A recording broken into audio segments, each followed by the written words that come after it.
ഈശോയിൽ ഏറ്റവും സ്നേഹമുള്ളവരെ, ജനുവരി 25 മുലയൂട്ടുന്ന കന്യക പരിശുദ്ധ മാതാവിനെക്കുറിച്ച് നമുക്ക് ധ്യാനിക്കാം.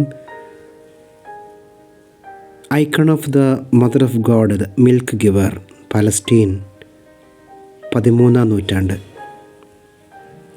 ജെറുസലേമിൽ ലാവറയിലെ സെൻറ്റ് സാവയിലാണ് ഈശോയെ മുലയൂട്ടുന്ന മാതാവിൻ്റെ പ്രതിമ ആദ്യമായി സ്ഥാപിച്ചത്.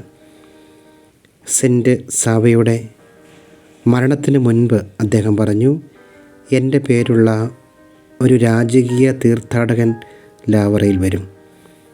വരുന്ന തീർത്ഥാടകന് അനുഗ്രഹത്തിൻ്റെ അടയാളമായി ഈ സ്വരൂപം നൽകണമെന്ന് അദ്ദേഹം സഹപാഠികളോട് പറഞ്ഞിരുന്നു.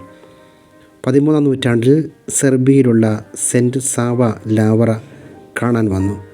തൻ്റെ സഭാസ്ഥാപകരുടെ തിരുശേഷിപ്പ് കാണാൻ എത്തിയപ്പോൾ സഹോദര സന്യാസിമാരിൽ ഒരാൾ ആഗ തൻ്റെ പേര് ചോദിച്ചു.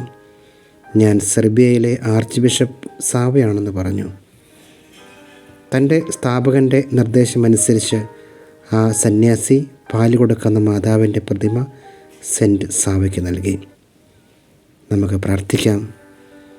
നമ്മുടെ ജീവിത എല്ലാ കുറവുകളും സങ്കടങ്ങളും പരിഹരിച്ച് അനുഗ്രഹിക്കുന്ന പരിശുദ്ധ മാതാവിൻ്റെ കരങ്ങളിലേക്ക് നമ്മെ തന്നെ പൂർണ്ണമായി നമുക്ക് വിട്ടുകൊടുക്കാം. അലട്ടുന്ന എല്ലാ രോഗങ്ങളും സാമ്പത്തിക പ്രതിസന്ധികളും പരിശുദ്ധ മാതാവ് മാറ്റി നമ്മെ അനുഗ്രഹിക്കട്ടെ. നന്മ നിറഞ്ഞ മറിയമേ സ്വസ്തി, കർത്താവ് അങ്ങയുടെ കൂടെ സ്ത്രീകൾ നിന്ന് അനുഗ്രഹിക്കപ്പെട്ടവളാവുന്നു. അങ്ങേ ഉദരത്തിൻ ഫലമായി ഈശോ അനുഗ്രഹിക്കപ്പെട്ടവനാവുന്നു. പരിശുദ്ധ മറിയമേ തമ്പുരാൻ്റെ അമ്മേ, പാപികളായ ഞങ്ങൾക്ക് വേണ്ടി എപ്പോഴും ഞങ്ങളുടെ മരണസമയത്തും തമ്പുരാനോട് അപേക്ഷിച്ചു കൊള്ളണമേ. ഈശോയുടെ ആശീർവാദം സ്വീകരിക്കാം.